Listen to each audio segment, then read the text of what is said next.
warahmatullahi wabarakatuh. Kami di sini akan berbincang santai tentang kerangka pengeluaran jangka menengah atau biasa disebut dengan Medium Term Expenditure Framework atau biasa disingkat juga dengan MTEF. Nah, tapi sebelum itu kita kenalan dulu yuk.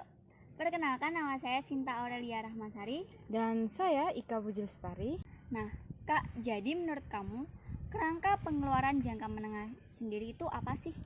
Kalau menurut saya, kerangka pengeluaran jangka menengah atau biasa disebut dengan Medium Term Expenditure Framework itu merupakan suatu pendekatan penganggaran yang berdasarkan suatu kebijakan, di mana pengambilan keputusan dalam kebijakan tersebut dilaksanakan melalui sudut pandang lebih dari 1 tahun anggaran, yang mempertimbangkan implikasi biaya yang bersangkutan pada tahun-tahun berikutnya dan dituangkan ke dalam perkiraan maju.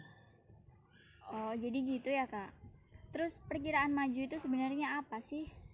Kalau perkiraan maju sendiri atau biasa disebut dengan forward estimate itu merupakan perhitungan dana yang dibutuhkan di tahun yang akan datang atau di masa yang akan datang guna untuk program-program yang bersangkutan.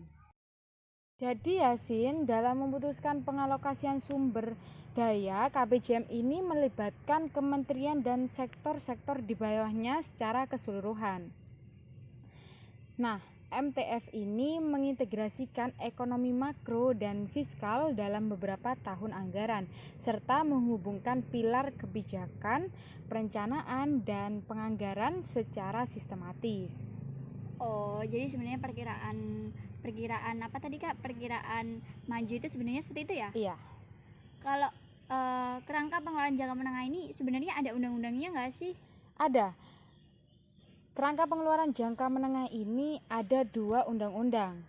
Secara umum, kerangka kerja KPJM ini di Indonesia didasarkan pada Undang-Undang Nomor 25 Tahun 2004 tentang Sistem Perencanaan Pembangunan Nasional, dan yang kedua yaitu Undang-Undang Nomor 17 Tahun 2003 tentang Keuangan Negara. Itu Sin. Oh, jadi gitu ya, Kak. Kamu tahu nggak Sin tujuan dari KPJM? Tahu dong, Kak. Jadi tujuan dari KPJM ini sebenarnya ada 4. Yang pertama adalah memperbaiki situasi fiskal secara makro sehingga dapat menurunkan defisit anggaran, meningkatkan pertumbuhan ekonomi, dan lebih rasional dalam menjaga stabilitas ekonomi. Yang kedua, meningkatkan dampak kebijakan pemerintah dengan cara mengaitkan prioritas dan kebijakan pemerintah dengan program-program yang dilaksanakan. Yang ketiga, meningkatkan kinerja dan dampak program, salah satunya dengan cara mengubah kultur birokrasi dari administratif ke manajerial.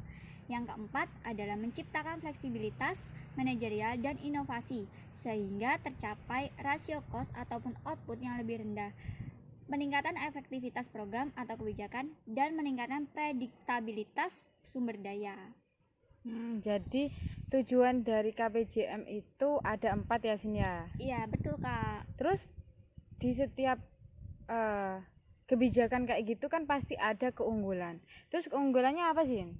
Jadi, kalau dalam KPJM ini ada beberapa keunggulannya juga. Yang pertama adalah mampu memberikan kerangka menyeluruh yang memungkinkan fleksibilitas dalam penentuan kebijakan serta prioritas kebijakan, yang mampu meyakinkan bahwa segala sesuatu yang dianggarkan berada pada batas-batas yang tersedia.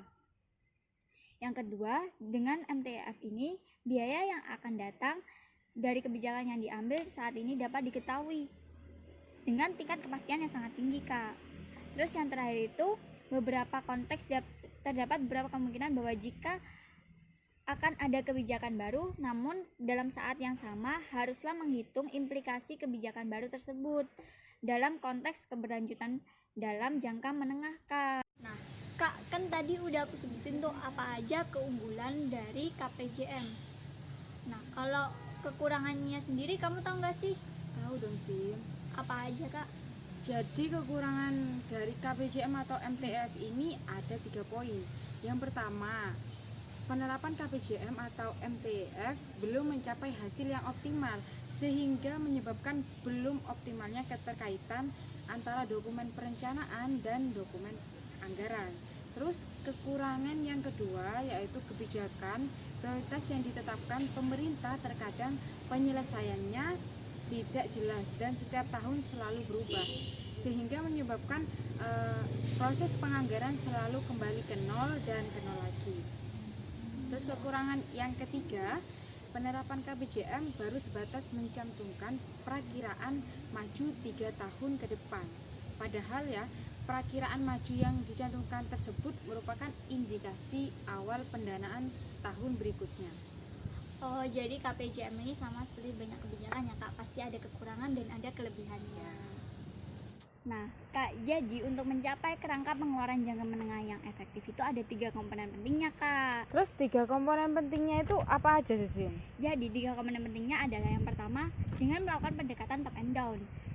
Pendekatan top and down ini untuk menentukan besaran sumber daya anggaran yang berperan sebagai batas pendanaan tertinggi bagi setiap institusi maupun sektor pemerintahan. Yang kedua adalah dengan melakukan pendekatan bottom up. Pendekatan bottom up ini dalam melakukan estimasi kebutuhan sumber daya anggaran baik kebutuhan di tahun anggaran saat ini maupun dalam jangka menengah untuk membiayai kebijakan yang tengah dilakukan saat ini dan akan terus dilaksanakan beberapa tahun ke depan. Jadi sesuai dengan amanat perencanaan yang telah diputuskan. Dan yang terakhir adalah kerangka kerja atau anggaran yang menghasilkan kesesuaian antara kebutuhan dan ketersediaan sumber daya anggaran dalam jangka menengah. Jadi gitu Kak. Oh, jadi prinsip KPJM atau MTF ini ada 3 ya, Sin? Iya. Yang pertama yaitu pendekatan top down, yang kedua pendekatan bottom up, dan yang ketiga ada kerangka kerja gitu ya, Sin ya? Iya Kak, betul. Kalau contohnya sendiri apa, Sin? Jadi contohnya adalah jika pemerintah akan melakukan kebijakan atau menganggarkan suatu penganggaran untuk melaksanakan suatu kebijakan, itu telah dirancang untuk jangka waktu 3 tahun ke depan Kak. Jadi 3 tahun yang akan datang itu sudah terhitung berapa besar anggaran yang akan dikeluarkan, estimasi penganggarannya Kak. Jadi untuk beberapa tahun ke depan akan pemerintah telah melakukan estimasi pendanaan yang akan dilakukan sesuai dengan kebijakan yang telah direncanakan tersebut. Jadi gitu Kak. Jadi gitu ya, Sin ya? Iya. Jadi kesimpulan dari bincang-bincang santai kita kali ini ialah KBJM atau MTEF ini diterapkan untuk memperoleh gambaran perkiraan maju sehingga kepastian pendanaan untuk 3 tahun ke depan sudah ada. Hal ini dapat membantu Bappenas untuk menyusun pembangunan yang realistis sesuai dengan anggaran. Nah, tentunya KPJM ini juga memiliki beberapa kekurangan sesuai yang kami sebutkan tadi. Tentunya sebagai suatu kebijakan pastilah ada kekurangan dan juga kelebihan. Sekian bincang-bincang santai dari kami. Mohon maaf apabila ada salah kata dan jangan lupa jaga kesehatan. Stay safe, stay healthy. Wassalamualaikum warahmatullahi wabarakatuh.